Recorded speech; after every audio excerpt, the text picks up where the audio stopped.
Well, they're my good friends.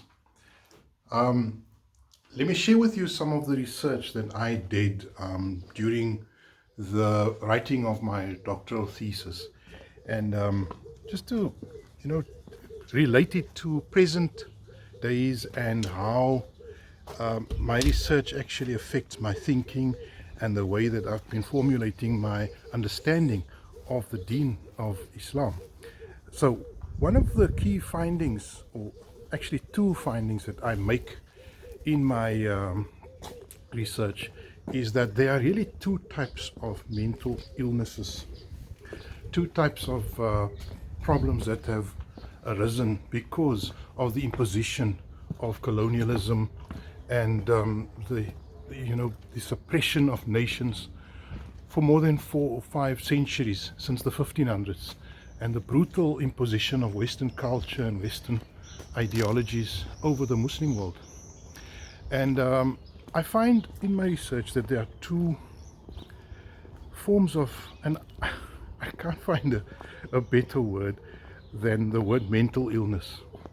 But really, what I mean is two forms of mental or psychological damage that were done to the human psyche. The one form of damage was the damage that was done to the oppressor, to the perpetrator, those who have imposed their thoughts and their ideas on the world. And the other damage that was done was the imposition of oppression on the oppressed. And what we find is, on the oppressor side, the psychological damage there is a type of drunkenness with its own culture and its own worldview. So there's a certain type of drunkenness in the form of them being unable to see any alternative worldview or approach to living and existing in the world. That is the key problem on the side of the oppressor. And today that is still manifested in what we see today as the attack on anything that is non-Western in terms of culture.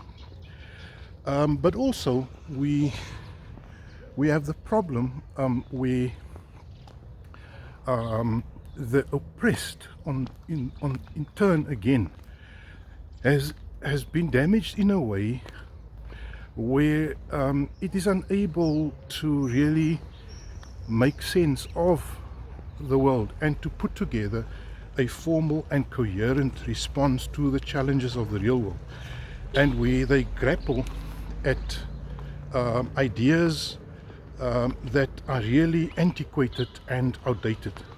And what we find is that the oppressed then hearken back or yearn back for illogical nativist ways of doing things. So it's almost like just resorting back to its own culture, to their own superficial cultural elements, which to a large extent can be nonsensical or illogical. And as you see woke culture today, or Western arrogance with its own understanding of the world, with its own worldview, you must also understand phenomena such as Salafism. So the Salafi version of Islam is in fact a nativist projection.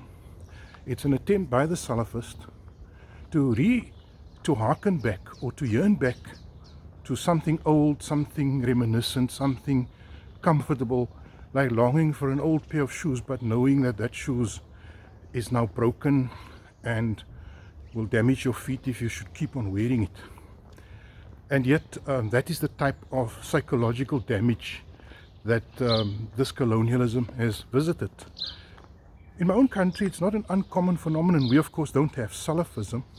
What we have forms of African nativism that people are are yearning back for. And then you have blackism or Africanism, but not in its progressive sense, because there is a progressive way of looking at the history that is not focused solely on reproducing history in all its weakness and with all its faults and errors. And so that is really the two types of mental illness that we experience today, is the mental illness of the oppressor and the mental illness of the oppressed. And the challenge for us as modern day researchers, as scholars of